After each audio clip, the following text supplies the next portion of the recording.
Just 3 minutes ago, the world watched in disbelief. Prince Harry, the prince who has often stood at the crossroads of royal tradition and relentless media scrutiny, collapsed mid-speech during a live video call. His face went pale. His hand trembled. And for a terrifying moment, it seemed the royal family's carefully curated facade might crumble entirely. What was he about to reveal? Why did this moment send Buckingham Palace into chaos? And most importantly, how close were we to witnessing truths that could shake the monarchy to its very core?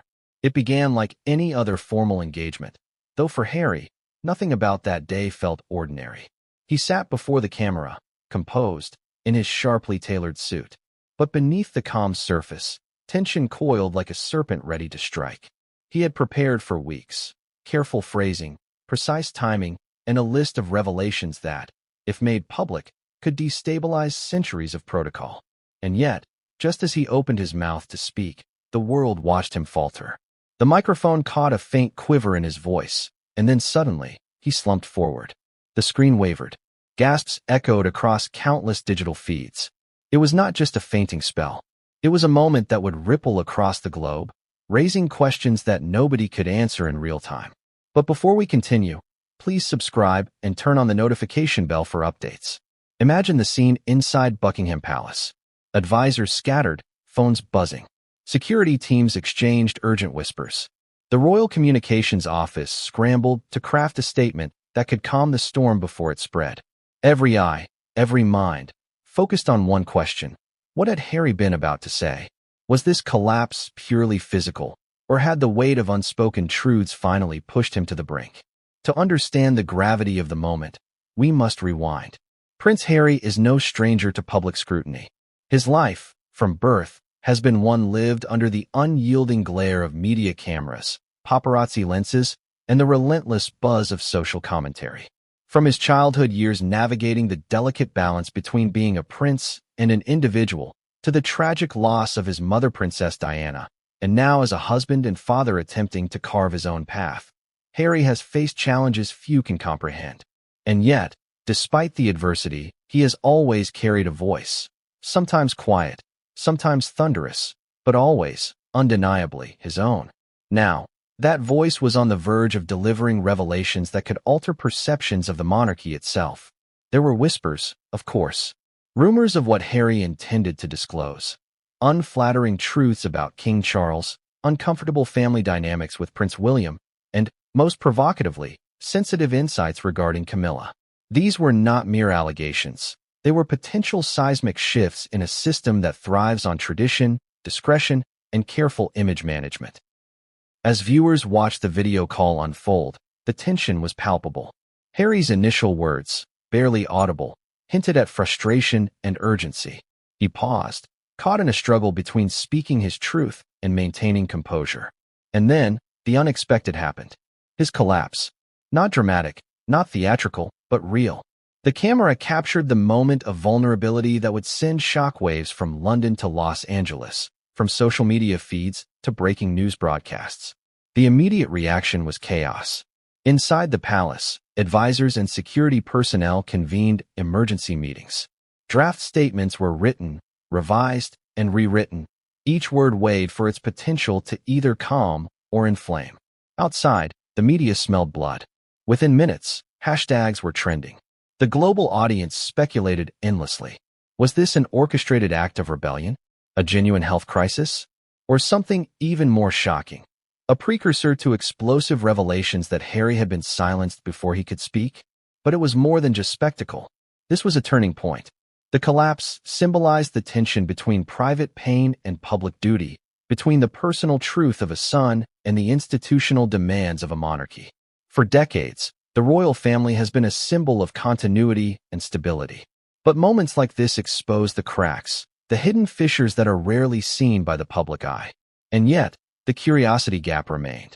What, specifically, was Harry about to reveal? Could it involve financial mismanagement, personal betrayals, decisions that impacted the line of succession? Or was it something far more intimate, touching on relationships that define the very fabric of the royal family? These questions loomed large, unanswered, dangling in the digital airwaves as millions of eyes stayed glued to the unfolding story. Every word, every gesture, every pause mattered. The stakes were enormous. Buckingham Palace, with centuries of experience managing crises, had never faced anything quite like this. The advisors understood that one misstep could ignite a scandal with consequences far beyond public perception. And yet, despite the urgency and the panic, there was a silent acknowledgement. The world was witnessing a moment in history, a moment that might change everything. And while the cameras captured only what was visible, insiders whispered of what lay beneath. The palace's inner sanctum buzzed with speculation. Courtiers exchanged furtive glances. Staff members, sworn to discretion, struggled with the weight of knowledge they had glimpsed but could not fully confirm. The tension was suffocating. The balance between transparency and secrecy teetered on the edge of collapse, much like Harry himself. And as the video call abruptly ended, leaving millions in suspense, the questions only multiplied. What had Harry been moments away from disclosing? How would King Charles respond? What would Prince William do in the wake of this crisis? And perhaps most pressing of all, what did this mean for Camilla and the delicate position she occupies within the royal hierarchy? This was not merely a fainting spell. It was a signal, a dramatic, jarring, unmistakable signal that the truths, tensions, and secrets harbored within the walls of Buckingham Palace were closer to the surface than anyone had anticipated. And as the world waited, holding its collective breath, it became abundantly clear. The story was far from over. The moment Harry collapsed was only the beginning. But what came next would change everything, and no one saw it coming. He appeared calm. That's what everyone saw at first. Prince Harry, seated in front of the camera, perfectly groomed, suit crisp, demeanor composed. But calm can be a mask. A fragile veneer stretched over a storm of emotion, preparation, and hidden tension. Behind the screen, every muscle, every thought, every heartbeat was charged with anticipation. He knew what he was about to do. He knew what he was on the verge of revealing. And he knew the stakes could not have been higher. Have you ever felt that moment just before everything changes? That tension when the world seems to hold its breath, waiting for the first domino to fall. Harry felt it, acutely, as the digital clock ticked down to his speaking slot. For months, he had been meticulously preparing. Notes, drafts, points carefully written and rewritten, pauses calculated, phrasing crafted to strike with precision. He was about to speak truths that could redefine public perception of his father, his brother, and stepmother. Yet, the same truths that empowered him also weighed heavily, each revelation a potential personal and familial landmine. The room was quiet except for the faint hum of technology. Harry's laptop was connected to the video call, a digital bridge between him and an audience that stretched from London to Los Angeles, from newsrooms to living rooms. The anticipation was electric. But unlike in public appearances, where aides and handlers surrounded him, this virtual space offered him both opportunity and isolation. It was a stage of one, where every word, every expression, every breath could resonate, or backfire catastrophically. And in Buckingham Palace, the tension mirrored his own. Advisors sat in conference rooms, screens glowing, hands hovering over keyboards, ready to type, delete, and rewrite statements as events unfolded. Every second mattered. Every misstep had the potential to send the monarchy into disarray. The collapse of a prince, the faltering of a voice meant to uphold dignity, was not just a health concern. It was a disruption of centuries of carefully managed protocol. Yet, despite the tension, Harry moved forward. His opening words were cautious, polite even, addressing the digital audience with the charm and composure for which he was known. But there was a tremor, subtle at first, in his tone. A hint of nerves, of pressure, of the gravity of what was about to come. And as he glanced at his notes, then back at the camera, one question loomed in his mind. Can I do this? Can I expose what has been hidden for so long without destroying everything I love in the process? What was Harry about to say? That question rippled across multiple layers of society. Journalists, royal watchers, and millions of viewers speculated wildly. Some imagined revelations about financial missteps. Others suspected personal betrayals, family conflicts, or unspoken rifts that had festered over years. What could a single speech reveal that Buckingham Palace would consider dangerous enough to panic over a momentary collapse? Questions multiplied. What truths was he holding back? Which family secrets would be exposed? How would the monarchy survive the fallout? And the more Harry spoke, the more the storm grew. The calm exterior belied a brewing tempest. Advisors exchanged urgent texts. Security personnel monitored every angle, ready to react. Social media, ever vigilant, caught on to minor hesitations and minor slips, amplifying speculation to global proportions. Every heartbeat mattered. Every glance, every inflection was dissected and shared, creating a virtual pressure cooker of anticipation and dread. Even Harry's closest confidants could not fully anticipate the events about to unfold. The tension reached a peak when, mid-sentence, his hand quivered slightly. The subtle twitch, barely noticeable to some, was enough to send palace staff into heightened alert. Cameras focused, microphones amplified, and millions of viewers collectively held their breath. The calm before the storm was, quite literally, coming to an end. And then, in a fraction of a second, the storm arrived. But what happened next would change everything, and no one saw it coming. A gasp. That's all it took. One sharp, collective intake of breath from viewers watching the live feed. Prince Harry, moments ago composed and precise, suddenly slumped forward. His chair tilted slightly, his hand twitching before his body gave way entirely. On screens across the world, the digital audience froze. What were we seeing? A fainting spell? A calculated stunt?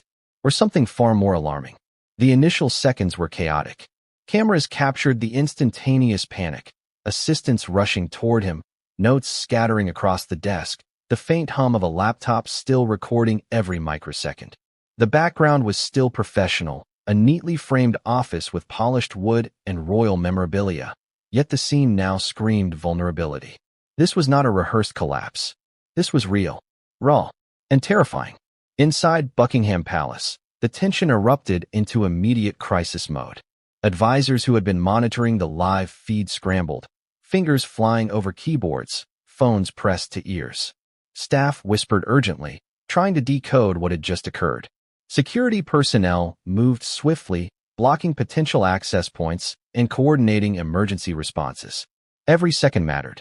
A prince collapsing in the middle of a live event was unprecedented, but the potential consequences went beyond mere health concerns. This was a royal family on edge, centuries of protocol at risk, and the world watching, always watching. For Harry, the collapse was both literal and metaphorical. It wasn't just his body failing in that moment. It was the weight of years, decades, and generations pressing down. The tension between duty and truth, expectation and reality, finally reached a tipping point. He had been preparing to reveal information that could shift public perception of his father, his brother, and Camilla. The anticipation, combined with the emotional and psychological strain of years in the spotlight, collided in that instantaneous moment of vulnerability. Questions rippled outward immediately. How serious was the collapse? Did he suffer an injury? Was this a stress-induced fainting? Or had the emotional magnitude of what he was about to disclose triggered a deeper crisis? Social media exploded with speculation. Hashtags trended globally within minutes. Prince Harry collapse was everywhere. Twitter, Instagram, TikTok, every platform was alight with both concern and speculation. Millions of people were glued to screens, refreshing feeds, waiting for updates. Journalists scrambled for angles, pundits offered analysis, and royal commentators speculated endlessly on what might have prompted such an abrupt interruption. The palace, meanwhile, operated with its usual rigid efficiency, but panic was unavoidable. Emergency meetings were convened, statements drafted and revised under intense scrutiny. Would the press be informed immediately? Or would the story be carefully contained? Every decision had far-reaching implications. And yet, in the midst of all this, one question dominated all others. What had Harry been about to say before he collapsed? Because make no mistake, he was on the brink of revelation. Weeks of speculation had built to this singular moment. Insiders had whispered of explosive disclosures that could expose intimate details about King Charles's leadership, Prince William's personal conduct, and Camilla's influence behind the throne. The collapse may have prevented these revelations from being made publicly at that moment, but it also amplified curiosity to a fever pitch. If Harry had been silenced physically, he had simultaneously ensured the world would notice. Eyewitness accounts, leaked by unnamed palace aides, painted a tense scene. Staff members described Harry's sudden pallor, the slight quiver of his lips, and the way his hands seemed to betray the calm he had projected just moments earlier. There was a fleeting attempt to steady him, to offer water, to adjust the camera angle, but the damage had been done. Millions had seen the slippage, and speculation became impossible to contain. Across the globe, media networks responded instantly. Anchors broke into regular programming to cover the collapse. News tickers scrolled, repeating updates in real time. Analysts debated whether this was health-related, stress-induced, or something else entirely. Some suggested the collapse was symbolic, a manifestation of the immense pressure Harry felt between familial loyalty and personal truth. Others speculated it was a calculated act to ensure his revelations would gain maximum attention when they inevitably surfaced. And the more information, or misinformation, circulated, the greater the tension became. Royal correspondents began piecing together Harry's schedule, prior statements, and public appearances. Was there a pattern indicating an impending disclosure? Had he left hints on social media, in interviews, or in subtle public gestures that pointed to a buildup of unspoken truths? Every detail, no matter how minute, was scrutinized. The world was looking for answers, and the palace had none to offer, at least not publicly. Meanwhile, inside Harry's own space, moments of reflection collided with immediate necessity. Was he physically okay? Yes, probably. But the collapse represented a psychological breaking point. Years of unresolved family tensions, media scrutiny, and personal loss had culminated in this near-disastrous moment. In those seconds, Harry understood the delicate line he walked. Too much revelation could shatter familial bonds and public trust. Too little, and the weight of what he knew would continue to corrode him internally. And yet, even in the chaos, there was a glimmer of opportunity. For Harry, this collapse, though unintentional, created a unique pause. The world had watched him falter. Now, anticipation had been amplified. People were desperate to know what he might have said. Questions filled the air. Would he issue a public statement? Could he pivot and release the revelations in a controlled manner? Or would palace advisors effectively suppress the story, keeping the details locked behind closed doors? The collapse also exposed the vulnerability of the monarchy in the digital age. In previous centuries, events like this might have been contained within palace walls, filtered through carefully managed narratives, and delayed in release. But now, with millions watching live, with social media dissecting every second, and global media ready to broadcast each development instantly, no private moment could remain contained. The fragility of image, tradition, and protocol was laid bare in a single, fleeting moment. And what about those revelations themselves? What could Harry have revealed that was so potent, so potentially destabilizing, that his sudden physical faltering seemed almost inevitable? Insiders speculate about financial decisions, internal conflicts, personal grievances, and family disputes that stretch back decades. There were hints of sensitive documents, private conversations, and perhaps even threats, small or large, that added weight to every word Harry had planned to say. The collapse was, in a sense, both a literal pause and a symbolic one. The world had been forced to wait. As seconds became minutes, the aftermath unfolded in both controlled and chaotic ways. Advisors crafted statements meant to reassure the public. Health professionals assessed Harry, and media outlets published breaking coverage that teetered between concern and sensationalism. The ripple effects were immediate. Social media algorithms amplified speculation, pundits dissected body language, and viewers around the world debated motives, meaning, and the hidden truths that might never be fully revealed. And yet, the collapse was only the beginning. What Harry experienced in those fleeting seconds, a convergence of physical, emotional, and psychological strain, was a prelude. The storm of revelations he had been preparing for had not been silenced. It had only been delayed. The palace may have temporarily regained control, but the questions had already been unleashed, and curiosity now burned hotter than ever. But what Harry had been about to say before he collapsed? That, the world would have to wait to find out. And what came next would change everything, and no one saw it coming.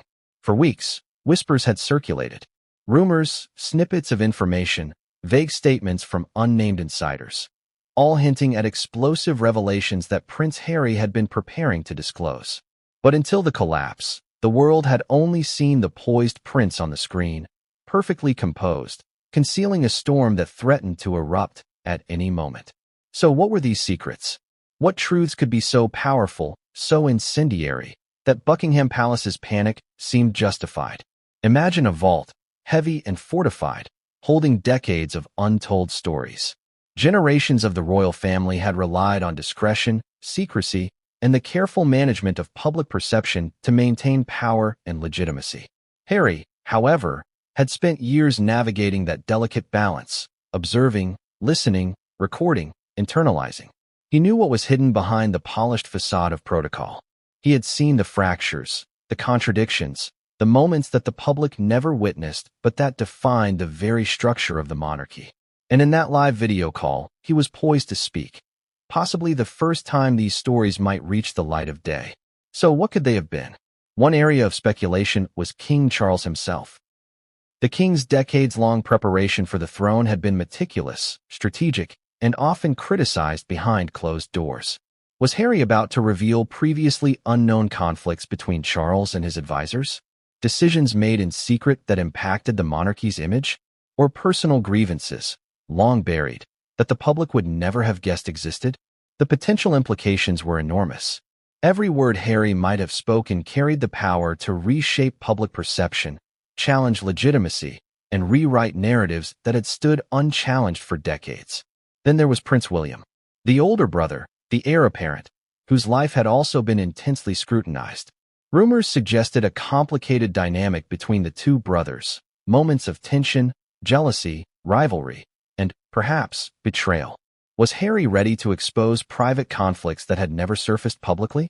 Could he speak of personal choices, missteps, or disagreements that painted William in a controversial light? To the palace, such revelations would be explosive. To the public, they would be a window into the real, unpolished relationships behind the royal facade. And Camilla, step-grandmother, consort, and figure of fascination for both media and monarchy insiders. The whispers surrounding her were subtle but significant. Had Harry been poised to reveal intimate details about her influence over King Charles, her interactions with other family members, or her role in strategic palace decisions? The implications of exposing even a fragment of that world were profound, threatening not only her public image but also the intricate web of relationships she had cultivated over decades. The audience, whether consciously or not, was already drawn in. Think about it. Every person watching the live feed, every news headline, every social media post created a collective tension, a shared anticipation. What might be revealed if Harry continued? How would the monarchy react? Could the balance of power shift based on a single statement? And most tantalizingly, what had he already prepared, carefully, meticulously, but never delivered? It wasn't just about the individuals. The secrets had layers, consequences, and nuances. Financial decisions, private conversations, long-standing rivalries, all potential material for explosive revelations. Harry's potential disclosures might have included historical family secrets that had been carefully guarded, sensitive information about public roles versus private behaviors, or even personal accounts that challenged established narratives. The audience, unaware of the full scope, could only speculate, but speculation alone was enough to create tension that would last for weeks, even months. Insiders hinted at documents, recordings, and correspondence that Harry had gathered, each piece a puzzle, each puzzle a story, each story a revelation. He had been preparing for this moment for months. Every note meticulously written, every anecdote rehearsed, every phrase selected to balance impact and clarity. And yet, the collapse had interrupted the delivery. The audience never heard the details, but the intensity of preparation suggested that what remained unspoken was far more powerful than anything public before.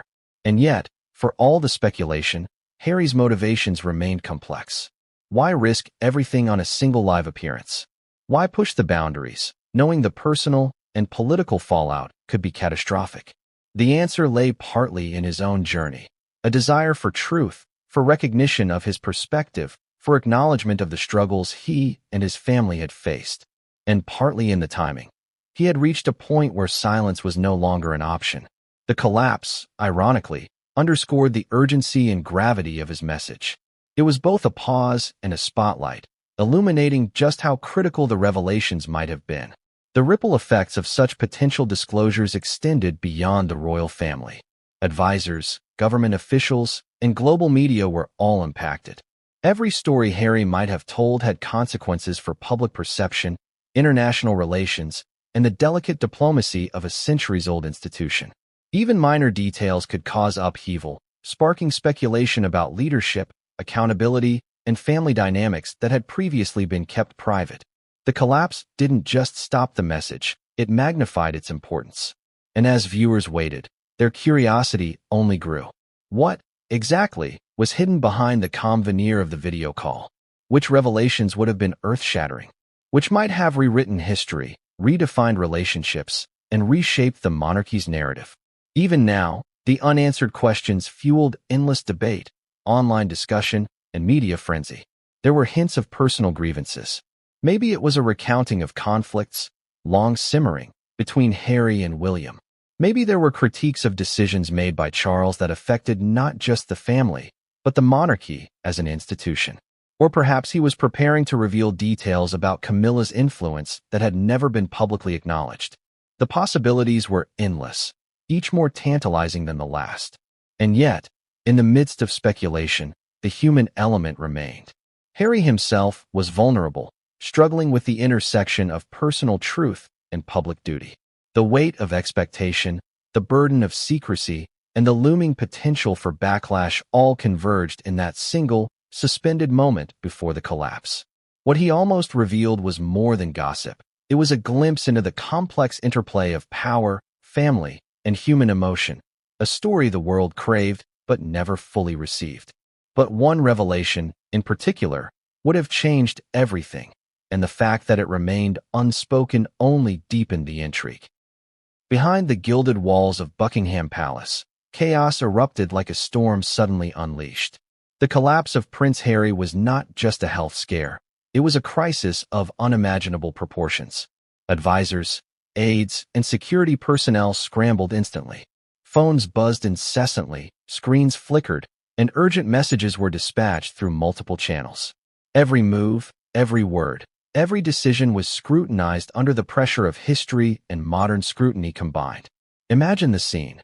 Senior aides huddled in the private conference room, faces pale, voices hushed but tense. Each whisper carried weight.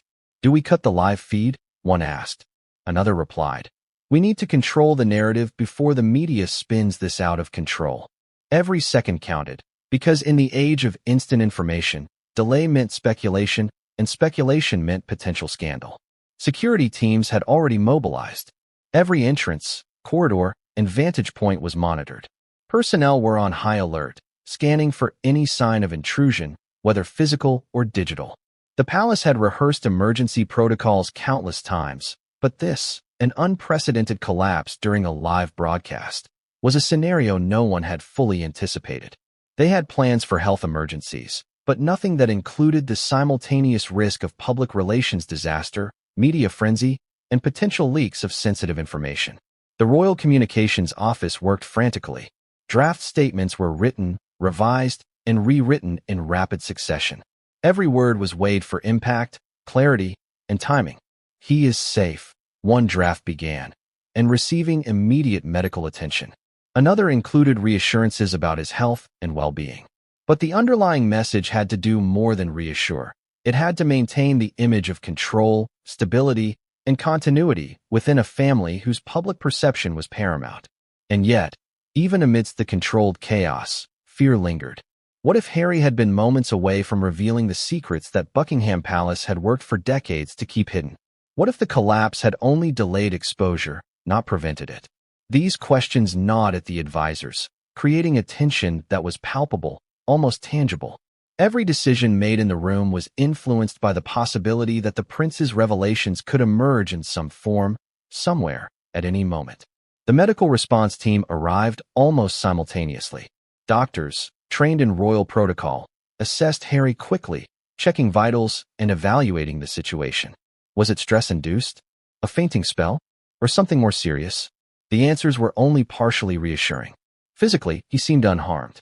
But the symbolic weight of the event, the fact that it happened mid-speech, live, and with a global audience, was an entirely different matter. It had created a fissure in the palace's carefully maintained narrative, one that would take more than reassurances to repair. Meanwhile, senior palace aides debated the next steps. Should the video call be resumed? Should the media be given a statement, however limited? Or should the palace try to maintain silence, hoping the incident would fade before it could escalate? Each option carried risks. A rushed response could reveal weakness, inviting scrutiny and gossip. Silence could be interpreted as concealment, implying that what Harry had been about to say was so explosive that it could not be allowed to reach the public. Every member of the palace staff understood the stakes. This was not merely about a prince collapsing. It was about the monarchy's reputation, centuries in the making, standing on the edge of exposure. Internal communications emphasized discretion. No leaks, no rumors, no uncontrolled narratives. Yet in an era dominated by smartphones and social media, controlling information was nearly impossible. The palace was fighting against time, against technology, and against the sheer curiosity of a global audience. The advisors worked feverishly. Teleconferences were convened, messages sent up the chain of command, and decisions made with precision and urgency. Every scenario was considered. Could this moment be spun as a minor health issue? Could it be framed as the prince succumbing to the stress of his responsibilities? Or would the public instinctively connect the collapse with the long-rumored secrets and scandals surrounding the royal family? Each option was fraught with peril. At the same time, courtiers and aides attempted to manage the internal environment. Staff members closest to Harry were asked to maintain calm, prevent the spread of panic, and ensure that the prince remained safe and composed. Every gesture, every word, had to be measured, because even the smallest slip could have ripple effects across media outlets and social networks. But controlling perception is never easy. Within minutes, speculation began to leak. Some insiders, unnamed but reliable, began sending hints to journalists, further fueling the public's curiosity. Was it intentional, or simply the consequence of human error under stress? The palace could not determine. What they did know was that the collapse had broken the dam. Once information, accurate or speculative, escaped, it could not be recalled. Meanwhile, the royals themselves were reacting behind closed doors. King Charles, upon hearing of the incident, reportedly went into emergency consultation mode. Prince William, though distant from the immediate scene, was notified and reportedly took immediate steps to assess the potential impact. Camilla, too, was informed. Her advisors prepared to manage her public image in case the collapse hinted at sensitive revelations. Each family member had to navigate the dual pressures of genuine concern for Harry's well-being and strategic planning to contain potential fallout. Even the palace's communications team had to act quickly. Media outlets quickly discovered sources willing to speculate or leak information. Former staff, unnamed insiders, and even distant relatives offered commentary that ranged from the plausible to the sensational. Every comment fueled further headlines. Insider claims Harry was about to disclose hidden tensions between him and William, one article stated. Another suggested he had damning insights about King Charles's leadership and Camilla's influence behind the throne. Whether true or not, the effect was the same. Public curiosity was exploding, and the palace could no longer control the narrative. News cycles evolved in real time. Major outlets interrupted regular programming to provide live coverage. Analysts convened panels to discuss possible motivations, and social media accounts offered minute-by-minute updates. Viewers across time zones were glued to screens, waiting for any sign of clarification, explanation, or additional information. Every second without resolution heightened suspense, and every new report added layers of intrigue and speculation. Journalists worked tirelessly to uncover context. What had led to the collapse? Had Harry recently communicated with confidants about sensitive issues? Were there prior warning signs, interviews, or social media hints that suggested an imminent revelation? Even small details, a cryptic Instagram post, a passing remark in an interview, were scrutinized, analyzed, and presented as potential evidence. The digital world had become a magnifying glass, amplifying even the faintest indication of scandal. Meanwhile, memes, commentary threads, and conspiracy theories proliferated. Some suggested Harry's collapse was orchestrated, a calculated move to draw attention to secrets he intended to reveal later. Others speculated that Buckingham Palace had somehow intervened, using the incident to prevent the exposure of highly sensitive information. The combination of verified reports, speculation, and misinformation created a storm that journalists, advisors, and royal family members struggled to manage. The global impact was immediate. Stock markets responded subtly to the heightened uncertainty surrounding the monarchy. Political analysts debated potential diplomatic consequences, and public figures commented on the incident, further fueling interest. The collapse was no longer just a health scare. It had become a social, political, and cultural event, unfolding in real time with consequences that extended far beyond the walls of Buckingham Palace. Even the media's narrative itself became a story. The balance between sensationalism and sensitivity was tested as outlets navigated how to report on a member of the royal family experiencing a visible moment of vulnerability. Headlines had to be dramatic enough to attract attention, yet careful enough to avoid overtly disrespecting the prince or implying medical negligence. Every editorial decision had consequences, feeding into the larger frenzy of speculation and debate. Amidst all of this, one fact remained clear: the world was obsessed. Viewership soared. Online engagement skyrocketed. Every second that passed without clarification intensified the public's desire for answers. Social media trends reflected a collective holding of breath, an eagerness to uncover what secrets Harry had been moments away from revealing. And every outlet, every analyst, every viewer played a role in amplifying the tension. And yet, the palace's internal response had to continue in parallel.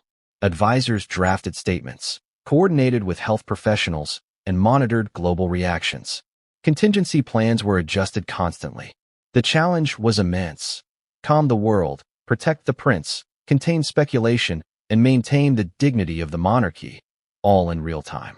It was a balancing act that demanded extraordinary precision and composure, and yet, even the most experienced advisors could not control the narrative completely.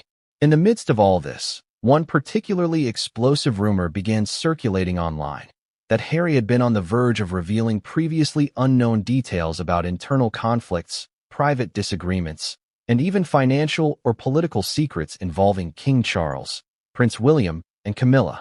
Whether accurate or not, the rumor fueled the frenzy. Speculation reached fever pitch, conversations dominated media commentary, and the public became obsessed with what could have been said and why it had been stopped. The media frenzy wasn't just about curiosity. It was about power. It was about control over the story, over perception, over the legacy of a monarchy whose influence extended worldwide.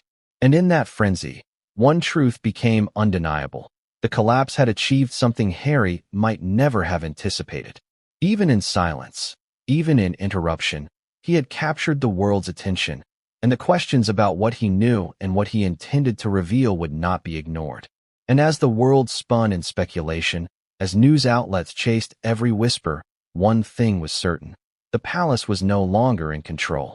The narrative had slipped, the audience was engaged, and the secrets Harry almost revealed were now the center of global fascination. Yet, in the eye of the storm, one insider prepared to make a move that would change the course of the story forever. William's reaction was unreadable. From the outside, he maintained the composure that had long defined him as heir apparent: calm, measured, almost untouchable. But inside, a storm raged. Every report of Harry's collapse, every viral clip replayed across the globe, every whispered speculation about the secrets he had been poised to reveal, cut like a knife. For William, the incident wasn't just about his brother's health. It was about family, legacy, and the precarious balance of power that had defined his life. Have you ever felt that moment where a personal crisis collides with public expectation? That intense pressure where private emotions must be masked for the sake of appearances? William felt it now acutely. His eyes may have betrayed little, but the weight of decades of preparation, scrutiny, and expectation pressed on him relentlessly. For years, he had navigated the delicate balance between public duty and personal loyalty. Now, that balance was under threat. Immediately after the collapse, William convened a series of private consultations. His advisors briefed him on the situation, The circumstances of the collapse, the potential exposure of sensitive information, and the anticipated reactions from media and public alike. Every detail mattered. Timing mattered. Perception mattered. William knew that even the slightest misstep could escalate speculation into a full-blown crisis and potentially destabilize the image of the monarchy he had spent years cultivating. And yet, he could not ignore the personal dimension. This was his brother, Harry, whom he had known since childhood, whose life had been shaped alongside his own in a shared orbit of privilege, expectation, and intense scrutiny. There had been disagreements, tension, and rivalry over the years, inevitable in any family, magnified in theirs by the public eye. But beneath it all, there remained a bond, complicated, fragile, and intensely private. William's reaction had to navigate both the public narrative and that private truth. Sources inside the palace hinted at a mixture of concern and calculation. William was reportedly deeply worried about Harry's health and well-being. He immediately sought reassurance from close aides, doctors, and family confidants. Yet simultaneously, he was acutely aware of the broader implications. What had Harry been about to say? How much did the public suspect? How could the monarchy maintain its stability in the face of such uncertainty? Every answer carried weight. Every decision could ripple far beyond the palace walls. Some analysts suggest that William's first instinct was protective of the institution, of his father, and of the family legacy. Others suggest a layer of strategic calculation rooted in the realities of monarchy, inheritance, and public perception. It was both and more. He had to assess the immediate risk, mitigate potential fallout, and consider long-term consequences. And he had to do it all while appearing composed, unflappable, and resolute to the public eye. Even within the family, his reaction had consequences. Charles, already deeply concerned about the public impact, looked to William for guidance. Camilla's team was simultaneously preparing her statements and public positioning. Advisors and courtiers moved like chess pieces across a board they could never fully control. William's response was central to their efforts. The collapse was one thing. How he reacted, both publicly and privately, would shape the narrative moving forward. And yet, despite his careful calculations, the human element remained. William had emotions, memories, and a personal history intertwined with Harry's. Every public appearance, every shared childhood memory, every tension-filled conversation added layers to his response. He had to suppress anger, concern, frustration, and love, all while navigating the sharp knife of global scrutiny. It was a performance, yes, but one rooted in genuine complexity. The royal family, sources say, held emergency meetings to discuss the situation. William's input was critical. He had to weigh media strategy, palace communications, and internal dynamics simultaneously. Should they issue a joint statement? What about Harry's own voice? How could they prevent further speculation without seeming controlling? Each question was fraught with potential backlash. Every choice risked escalating the crisis or appearing insensitive. Meanwhile, behind closed doors, William reportedly grappled with feelings of betrayal and frustration. Was this collapse purely a health issue? Or had Harry, in some way, used this moment to make a statement, intentionally or not? These questions haunted him. He knew his brother had grievances, had felt misunderstood, and had sought autonomy from the pressures of royal life.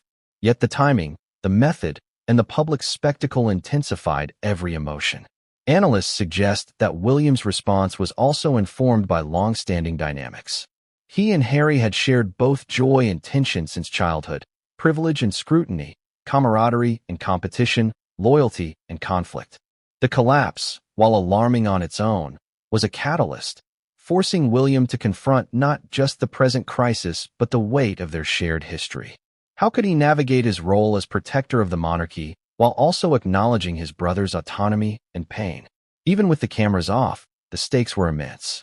Every private discussion, every strategic decision, every whispered consultation was amplified by the inevitability of media scrutiny. The palace understood that the world was watching, and that William's actions, expressions, and even silences would be interpreted, analyzed, and speculated upon. It was a pressure few could imagine. And then there was the question of timing.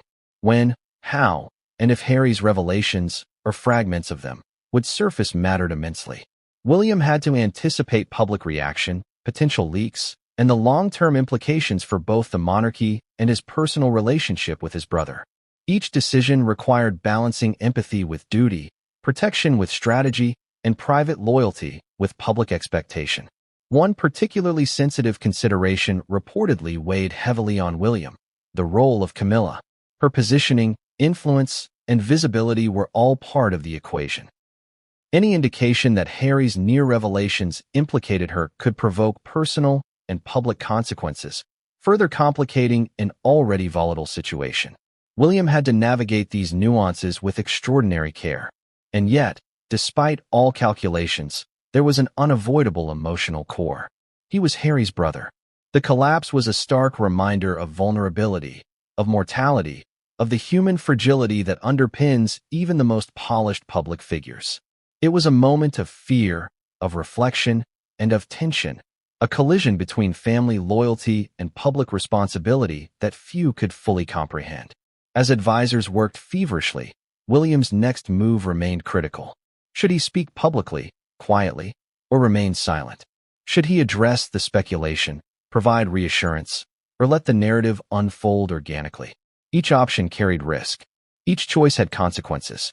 And all the while, the world watched, hungry for insight, for clarity, for confirmation. But behind the measured composure, one decision by William would ignite a chain reaction, one that no one outside the palace could predict. A father's legacy was now under the spotlight in a way King Charles had never imagined.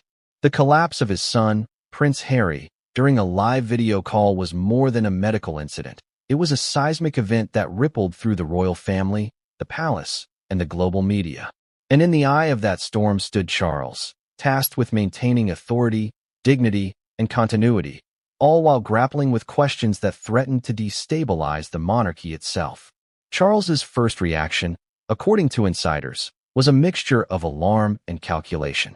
As the news broke, advisors flooded into his office, laptops open, phones pressed to ears, and briefings delivered in rapid succession. Every detail mattered: Harry's health, the timing of the collapse, and, most critically, what had prompted it. Charles understood that this wasn't just about a fainting spell. The palace had long managed the optics of royal life, but nothing had prepared him for a public spectacle of vulnerability combined with the looming possibility of explosive revelations. For decades, Charles had been groomed to carry the weight of the crown, balancing public expectation with private duty. Every decision, every public appearance, and every family interaction had been scrutinized, analyzed, and often criticized. Now, the scrutiny was magnified exponentially. In a single instant, a moment of family vulnerability had become a global event. And unlike carefully staged press appearances or orchestrated interviews, this collapse had no filter, no delay, no control. The king's advisors worked frantically. Statements were drafted, revised, and reviewed under intense pressure. They weighed every word, calming yet authoritative, compassionate yet strong, acknowledging concern without admitting to any scandal. Charles was acutely aware of the stakes. One misstep could exacerbate speculation, further fuel media frenzy, or invite unwanted scrutiny into family dynamics. Every word had to protect not only the monarchy, but also the fragile relationships within his own family. And yet, beyond the optics, there was a deeply personal element. Charles was a father, worried for the immediate well-being of his son. He understood Harry's vulnerabilities, his frustrations, and his lifelong struggle under public scrutiny. The collapse was a physical manifestation of tensions that had long simmered beneath the surface. Every advisor could talk strategy, but Charles felt the weight of parental responsibility intertwined with institutional duty. How could he protect his son while safeguarding the monarchy's image? The palace's communications team moved at breakneck speed. Social media was ablaze. Journalists around the globe speculated endlessly. Was the collapse stress-induced? Could it have been caused by the mental strain of confronting family secrets? Was Harry preparing to expose previously hidden conflicts, private disputes, or controversial decisions? Every scenario, every rumor, added layers to the crisis. Charles had to respond with both empathy and authority, knowing that the world was watching, analyzing, and forming opinions in real time. And then there was the issue of legacy. Charles's entire reign, whether formal or symbolic, depended on maintaining public trust and respect. Any suggestion that the monarchy was fractured, that family tensions were spilling into the public eye, threatened to undermine decades of careful work. Advisors stressed the importance of controlling the narrative, yet in the age of digital media, control was fleeting. The collapse had already become viral, and speculation about the secrets Harry was about to reveal spread faster than any statement Charles could issue. Within the palace walls, Charles faced difficult questions. Should he address the public personally, projecting authority and reassurance? Should he coordinate with William to manage both the immediate fallout and long-term implications? What strategy would maintain credibility while acknowledging concern? Each decision carried consequences that could reverberate across media, politics, and public perception.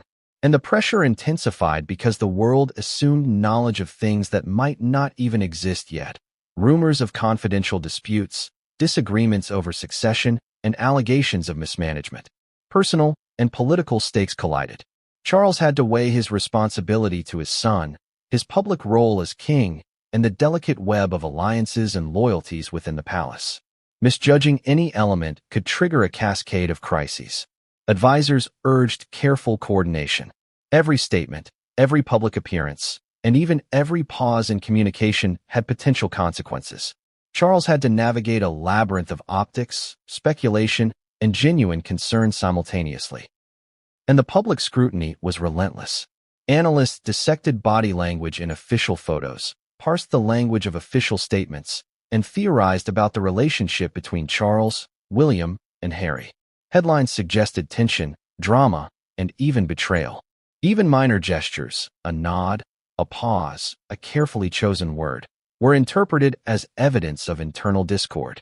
The collapse, coupled with rumors of secrets Harry might have revealed, created a media storm that was nearly impossible to contain. Behind closed doors, Charles's advisors debated strategic responses. Should they leak partial details to control speculation? Should they emphasize Harry's health while subtly reframing the incident to reinforce familial unity? Or should they maintain silence, letting the story cool while preparing longer-term messaging? Every approach had risks. Too much transparency could reveal cracks. Too little could fuel conspiracy and rumor. Charles's decisions in these hours would be dissected for months, perhaps years. Complicating matters further was the role of Camilla.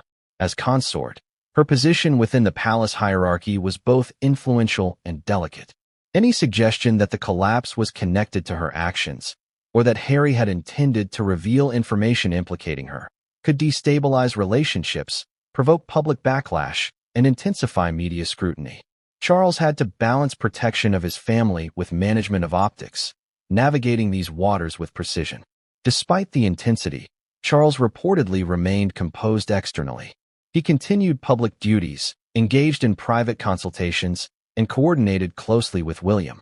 But insiders suggest that behind closed doors, he wrestled with conflicting priorities, maintaining authority, safeguarding the monarchy, and protecting a son whose actions had placed the family under unprecedented scrutiny. The human element, the father's concern, intersected with the institutional element, the king's responsibility, in a moment of extraordinary tension.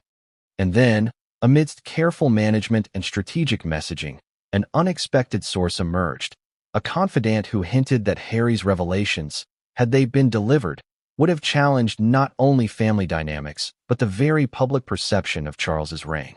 This whisper, leaked or not, added a new layer of pressure. The collapse was no longer an isolated incident. It was a precursor to potentially explosive disclosures that could define Charles's legacy. The king understood the stakes.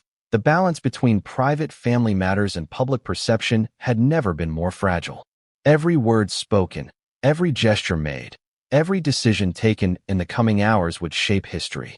And yet, despite all the strategy, the unpredictability of human emotion, and the relentless scrutiny of the public, meant that control was, at best, temporary. And then, just as Charles attempted to stabilize the narrative, a source revealed the one secret he feared most, a revelation that threatened to overturn the carefully constructed facade of authority and calm that he had maintained for decades. The queen consort's calm was a mask. Camilla, ever composed in public, projected the image of poise, elegance, and control. But behind the closed doors of Buckingham Palace, the atmosphere was far more volatile.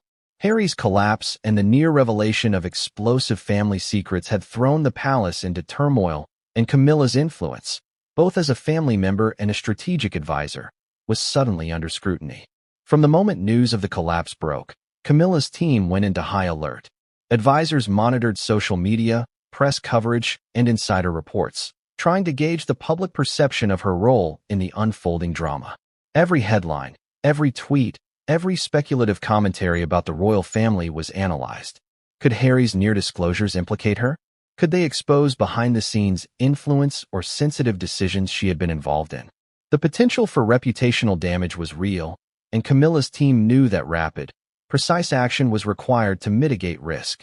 To understand the stakes, it's important to recognize her position within the monarchy. Camilla had spent decades navigating the delicate balance between public visibility and private influence. She wielded soft power, subtle guidance, behind-the-scenes counsel, and careful intervention in family matters. In many ways, she was the linchpin of internal palace strategy, maintaining relationships, smoothing tensions, and ensuring continuity. But that influence, if exposed, could easily be misconstrued as manipulation or interference, especially in the volatile climate surrounding Harry's collapse. Inside the palace, Camilla was reportedly in constant communication with senior advisors, King Charles and Prince William. Every move, every message, every public appearance was carefully coordinated. Her team prepared statements, arranged potential interviews, and crafted messaging that reinforced unity while maintaining discretion. Even small details, her gestures, wardrobe choices, or the phrasing of public comments, were calculated to signal calm and authority. Yet the human dimension could not be ignored. Camilla was not merely a figure of strategic influence. She was a person navigating a family crisis in real time. Sources suggest she was acutely aware of the delicate dynamics between Harry and William, between Harry and Charles, and between her own role and the expectations of the public. She had to consider both perception and reality, balancing empathy with duty, familial loyalty with institutional responsibility. The potential for conflict was magnified by speculation surrounding the secrets Harry had almost revealed. Rumors suggested that some of these revelations might directly or indirectly touch upon her role in family decision-making. Advisors reportedly considered every possible angle. Would she be portrayed unfairly? Would her influence be misconstrued as interference? Would public sympathy tilt in her favor or against her? Every scenario required careful planning, because in a royal crisis, perception can be as consequential as truth. Even as her team worked tirelessly, the media narrative continued to evolve. Social media users speculated about Camilla's involvement, linking her name to the tension between Harry and William, to family disputes, and to palace strategy. Headlines suggested that she might have played a pivotal role in managing, or suppressing, the revelations that Harry was poised to disclose. Whether accurate or not, the speculation amplified the stakes. Camilla had to maintain her composure, project authority, and navigate a media landscape that thrived on scandal. Insiders describe a series of strategic maneuvers executed by Camilla and her team. Emergency meetings were held to anticipate potential public questions. Statements were drafted to reaffirm unity and familial support. Advisors monitored global sentiment, noting patterns in engagement, speculation, and public concern. Every action was measured to protect her reputation while minimizing exposure of sensitive family dynamics. At the same time, Camilla reportedly focused on behind-the-scenes reconciliation. Recognizing the fragility of relationships within the royal family, she reached out to key figures, mediating tensions and facilitating communication. The collapse had intensified long-standing strains, and her role as a stabilizing presence became crucial. She had to ensure that temporary disruption did not escalate into lasting discord. Her influence extended beyond crisis management. Camilla's knowledge of palace protocol, her understanding of media dynamics, and her experience with public scrutiny allowed her to anticipate challenges before they fully emerged. She advised Charles and William on messaging, counseled staff on handling sensitive information, and even helped craft subtle strategies to manage public perception without revealing private conflicts. Her role, while invisible to the public, was instrumental in shaping the palace's immediate response. Yet even with all this control, uncertainty remained. The unpredictability of Harry's next move, the relentless pace of media speculation, and the global audience's insatiable curiosity created pressure that no advisor could fully mitigate. Every decision carried risk,